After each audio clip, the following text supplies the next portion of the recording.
Hey everybody, welcome back. We are on lesson 18 and we are still talking about linear functions.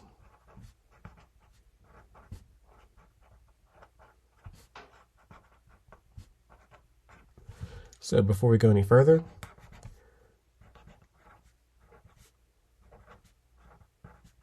you want some graph paper very soon.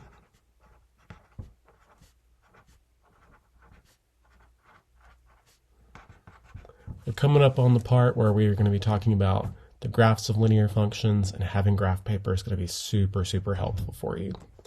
So let me go ahead and pop up a question, kind of reviewing what we talked about in the last video. Okay, Melissa rents a mountain cabin for a weekend getaway. The owners charge a $100 deposit plus $50 per day. Write a linear function to model the total cost y of renting the cabin for x days. Okay, so when we're asked to write a linear function, we've got to be thinking of y equals mx plus b, where m is the slope and b is the y-intercept.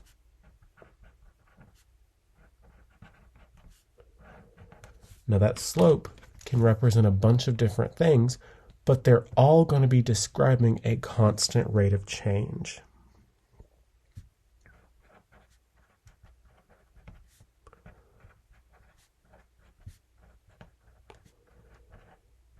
Where the y-intercept can also be describing a bunch of different things depending on the story, but it will always be describing an initial value. So, pulling the slope and the y-intercept from this story is pretty easy. So, they charge a $100 deposit plus $50 per day. Well, I might not know what a deposit is just based on my life experiences, but I do see the word per, and that immediately tells me the slope is 50. Okay? The y-intercept, got to be the only other number there, 100. A deposit is like whenever I say, hey, I would like to rent your cabin the weekend of March 15th. And they're like, cool. Go ahead and give us $100 now. I'm like, okay. And that's normal because if I don't show up, then they're not making any money that weekend. But they've already kind of booked me, and so no one else was able to rent it and give them money. So they want that $100 down payment, and it makes total sense for me to give it to them. Also, the nice thing about them charging this is I have incentive to go.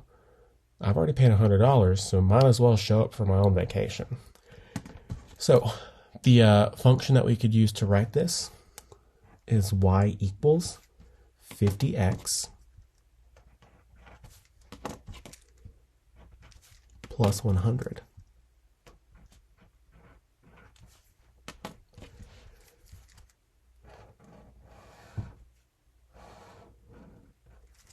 So let's just read this carefully one more time. Y stands for the total cost, and X stands for the number of days. So the total cost is equal to $50 times the number of days plus $100. The total cost is equal to $50 per day plus $100. So I'm going to pop up another type of question here in just a second, and it's going to read a little bit differently. So number 2, Zach is painting his house. He can use the function y equals 15x plus 20 to describe the total square feet he has painted y after working for x hours. You may be thinking, wait, hold up a second. Where's the question and all that? And we've already got the function, so what does he want? Well, let me pop the question up. So here are the question, or should I say questions, that I'm going to be asking here. So A says, how many square feet does he paint per hour? B says, his wife had already painted some of the house before he started working. How many square feet had she already painted? So based on this, we've got the function. We want to know, what does the function actually mean? A is saying how many square feet does he paint per hour? So if he's painting a certain number per hour, and we can model it with a linear function, because y equals 15x plus 20 is a linear function, it's telling me he's painting at a constant rate. I can pull that constant rate straight out of the function, 15, because that's the slope. So it looks like he paints 15 square feet per hour.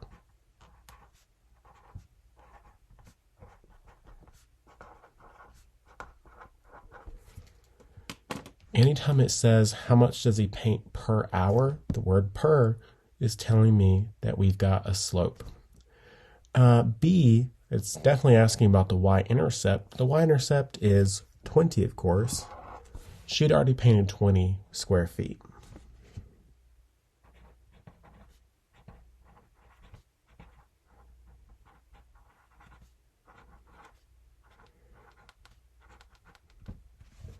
So before he started working, there was already 20 square feet done. That's why that starting value is 20. Let me pop up another one. Number 3, Julie can use the function C equals 20H to model how many cupcakes she has baked after H hours. Okay, so first off, this is the same thing as y equals 20x, but instead of x and y here, instead of y, we've got C because it's measuring the total number of cupcakes, so we just put the letter C in there because it makes sense. And because the number of cupcakes she bakes depends on how long she's been working, based on the number of hours, instead of X, we put H because contextually H is the number of hours, so it makes total sense.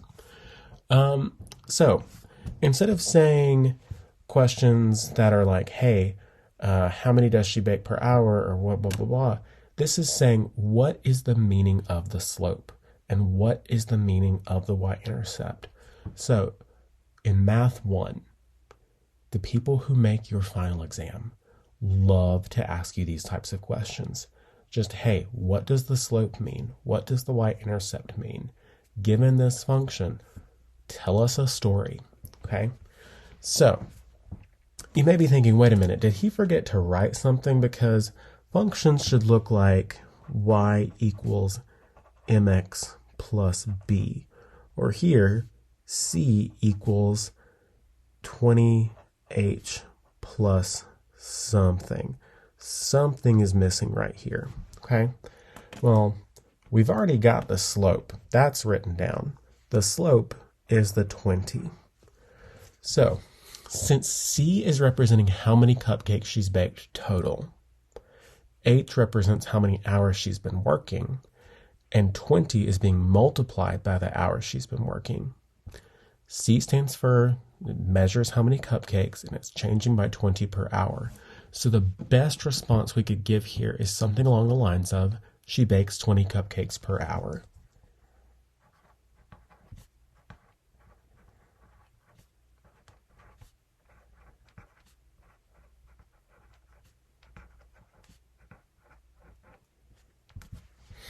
Since C, the total number of cupcakes she bakes, is changing by 20 per hour, she's baking 20 cupcakes per hour. The meaning of the y-intercept, well, there isn't one. It doesn't say 20h plus 1 or 20h minus 7. It just says 20h. Well, that just means the y-intercept is 0.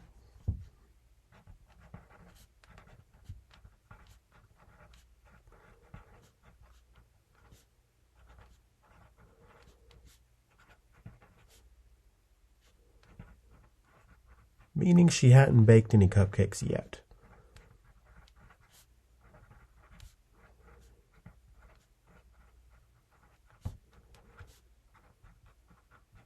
So when this story started, she didn't have any cupcakes on reserve. She's baking them all fresh from scratch.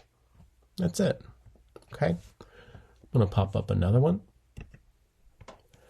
Number 4, a town can measure its population P using the function P equals 5,000 plus 250 times Y, where Y is the number of years since 1950.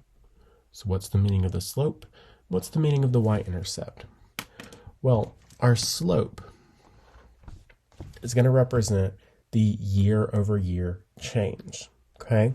Since it's measuring the population and y is the number of years, the slope is measuring the year-over-year change.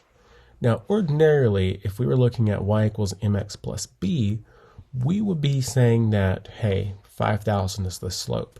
But here that's not true. They've written it in a little bit of a different format for us. 5,000 doesn't have the variable with it. It's 250 that has that variable y with it. So the meaning of the slope is that the population grows by 250 per year.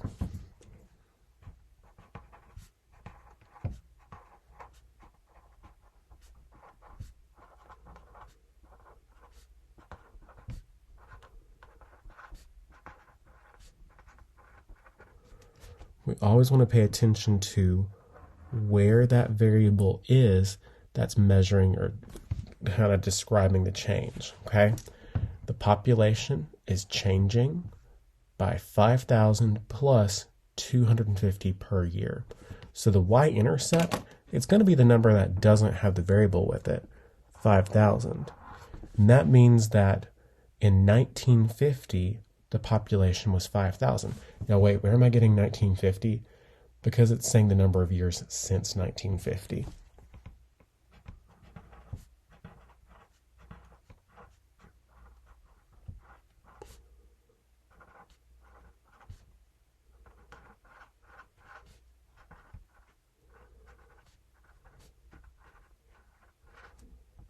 Now be careful about ones like this that throw some other number at you. 1950 is not the starting point. It's not the y-intercept. It's the starting year, but the population is what's being measured. So the y-intercept is 5,000. 1950 is just kind of where our story starts, okay? Let me pop up one more. Okay, number 5. The function f of t equals negative 3t plus 45 can be used to determine which floor f an elevator is on after descending from the top floor for t seconds. So instead of just saying what is the meaning of the slope, I've written it like a multiple choice question. So there are 4 possible meanings of the slope here, so let's read them all. The building is 3 floors tall. The elevator takes 3 seconds per floor. The elevator goes down 3 floors per second. And there are 3 people on the elevator. Well, I wanted to show you a couple of multiple choice style questions because that's how the final exam, whenever you take Math 1, that EOC, will always give you these questions. They're not going to ask you to just free-handedly type out a story. They're going to give you some options.